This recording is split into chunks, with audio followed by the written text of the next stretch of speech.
He does a great job covering the Phillies for the Philadelphia Inquirer. Mr. Scott Lauber joins the show. Scott, how are you? Doing well. How are you? Doing great. great. The news of Juan Soto and the Phillies' non-involvement in making an offer came out right before the show today. We here kind of thought it was a pipe dream from the jump. Feels to me like he was always going to be a Met. What's your take on the not getting involved in the Juan Soto sweepstakes? Yeah, I think John Middleton kind of told the world where the Phillies stood in the Juan Soto Derby a few weeks back when he was at Penn, and he said, "Look, I don't mind being a stalking horse, but we think he wants to play in New York." And all along, I sort of felt like the Phillies would act like the big market team here and have request a meeting, take a meeting. Why wouldn't Scott Boras want them involved in some capacity, given his relationship with John Middleton, Middleton's history of spending a lot of money, all of those things. But the more I thought about it and the more I talked to people around the game, not so much with the Phillies, but around the game, the more I kind of thought the opposite.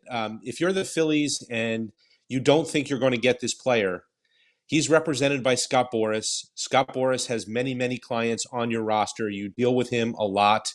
He has a lot of free agents out there.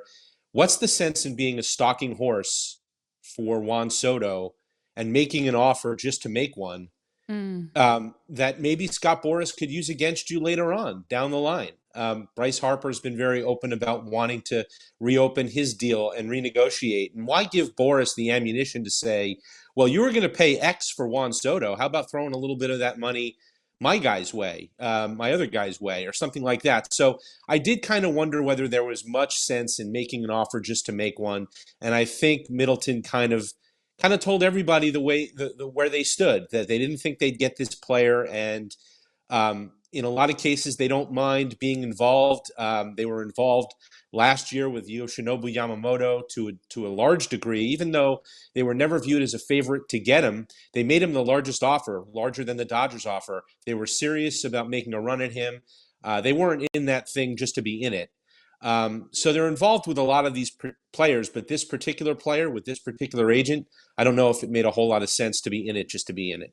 That's a great point you bring up, Scott, because we had talked about at least make the initial offer to kind of try to push your chips in. But on the other side, it is a business. And Scott Boras is one that absolutely, with his clients on the Phillies, could possibly use that. And maybe not, but could possibly. And you don't want to open the door for that chance of it in the future hurting you in some way. So now that the offers are above $600 million from several teams, we're kind of all sitting waiting with bated breath, everyone in the baseball world to figure out where Juan Soto is going to go. Will it be up in Boston with the Red Sox? Will he be a Met? Will he stay with the Yankees? Will he go to the Dodgers? I'm curious to know your thoughts on who you have as his favorites, in your opinion, for the top spot that you think Juan Soto could land. I mean, I've thought all along, and I think now it's probably the Mets, because when push comes to shove, they will make the highest offer. And the thing we don't know, I mean, I think we just assume that Juan Soto is going to go wherever the most money is. We assume that that's the case. Mm-hmm. We assume he liked New York, playing there this year. We assume he wants to be on the East Coast. All of those things would lead you to think Mets, right? But I covered the Red Sox for almost 9 years, and one thing I've known about that ownership group and that organization is that when they really want somebody, they kind of put a full court press on, and I'm hearing that they've done that. They've had just about everybody meet with him, including David Ortiz. They have a very, very rich and impressive tradition of having Dominican stars play for them, whether it's Pedro Martinez or David Ortiz, throughout the years. It doesn't get bigger than those two in the Dominican Republic. They have had plenty of others as well. Maybe that's impressive to Juan Soto. Maybe he wants to be part of that lineage and be the next one. So I would watch them. They have not made a splash like this in quite some time. And I think I know their fans are sick of hearing, well, we were in on that guy. We just didn't get him. Well, we were in on that guy. We finished third on that guy. I don't know why you put them through this with Juan Soto if you don't intend to win. I mean, if they get outbid, they get outbid. But I think they're in this thing to try to win this player, and maybe they make a late push here at the end. The one thing I'm happy about is that we're going to get to a resolution here fairly quickly. This is not going to be a Harper Machado situation from 6 years ago where it's the end of February and we're still waiting to see where they land. There's no equal to Juan Soto on the market, so I really don't think there's any reason for them to wait and wait and wait. And I think once this gets done, it's going to shake a lot of things loose, whether it's the pitching market, because some of these teams that will not get Juan Soto, the Red Sox, for instance, if they don't get him, maybe they pivot to Corbin Burns or they pivot to Max Fried. And that loosens up the Garrett Crochet trade market, which I know you guys have talked a lot about and I've written a lot about, thought a lot about, talked to a lot of people about.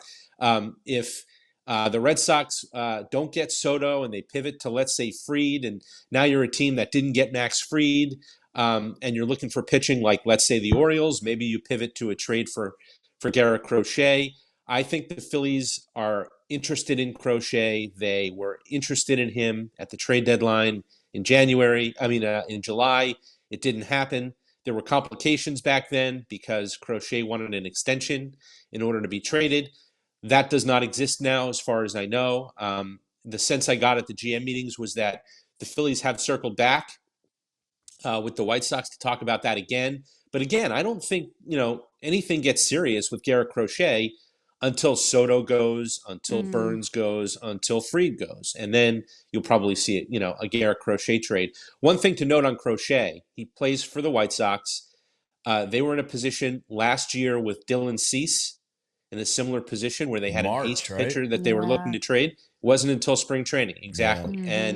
And their GM, Chris Getz, said at the GM meetings that he views the Cease trade and the return as very similar to a Crochet situation. So it's going to be prospect heavy. It's going to be 2 or 3 of your top 5 or 10. And that's what they're looking for. So it wouldn't surprise me if Crochet dragged into January, even February. Maybe he even goes to spring training with the White Sox and gets traded midway through.